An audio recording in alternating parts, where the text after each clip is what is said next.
స్వాగతం అండి. ఈరోజు నేను కొంచెం తోటకూర విత్తనాలు వేసుకోవడానికి ఈ మట్టి సాయిల్ని ఈ గేదె ఎరువు అండి, ఇది గేదె ఎరువు, ఇది వర్మీ కంపోస్ట్, ఇది మస్టర్డ్ కేక్ అండి. ఇది సేఫ్ అండి. ఇది వేరు వ్యవస్థ మంచిగా ఉండడానికి చాలా బాగా పనిచేస్తుందండి. నేను ఇవన్నీ మిక్సింగ్ చేసుకొని ఇందులో వెజిటేబుల్స్ అనేది ఏ విధంగా వేసుకుంటానో చూపిస్తున్నానండి.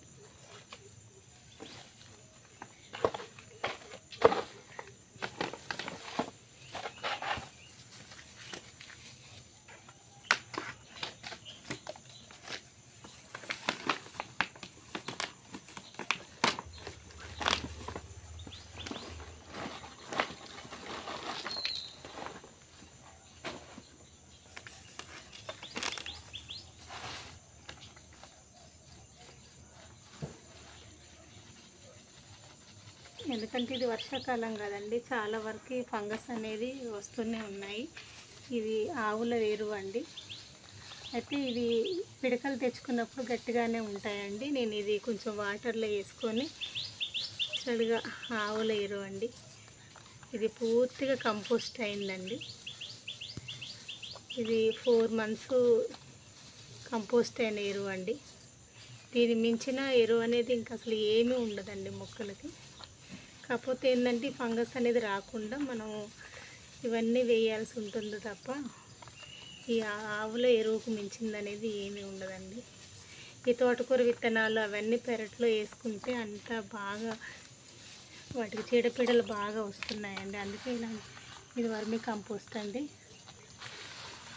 నా దగ్గర ఇప్పుడు ప్రస్తుతానికైతే కోకోపీట్ లేదండి. కోకోపీట్కి బదులుగా నా దగ్గర కొన్ని ఎండిన ఆకులు ఉన్నాయండి. ఈ విధంగా వేసుకుంటున్నానండి. వేసుకున్న పద్ధతులలో ఎవరి ఇష్టం వాళ్ళదేనండి. నా పద్ధతి అయితే ఇలా ఉంటుందని నేను చూపిస్తున్నాను. ఒక్కొక్కరు ఒక్కొక్క పద్ధతిలో వేసుకుంటూ ఉంటారండి. కోకోపీట్ ఉంటే కోకోపీటే వేసుకునేదాన్ని. ఈ మా ఇంట్లో వేప చెట్టుకు వచ్చిన ఆకండి, అంత అడుగుని వేసుకుంటే. కోకోపీట్ కొనలేనప్పుడు ఇట్లా ఎండిన ఆకులు కూడా వేసుకోవచ్చండి. మనం మధ్యతరగతి బడ్జెట్లోనే అన్నీ కావాలనుకుంటే కొన్ని మన ఇంట్లో దొరికే వాటితోనే చేసుకోవాల్సి వస్తుందండి.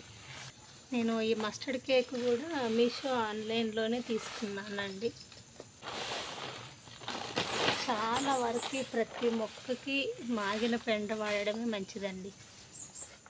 ఇప్పుడు దీంట్లో పైన మనం తోటకూర విత్తనాలు వేసుకున్నా కూడా వస్తూనే ఉంటాయండి.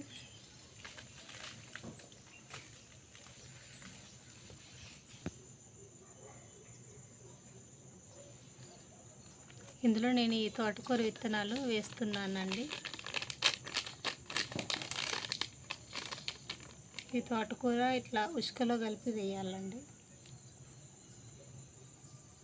కింద ఆకుల కంపోస్ట్ రెడీ అయితేనే ఉంటుంది, పైన ఈ తోటకూర విత్తనాలు అనేది వస్తూనే ఉంటాయండి.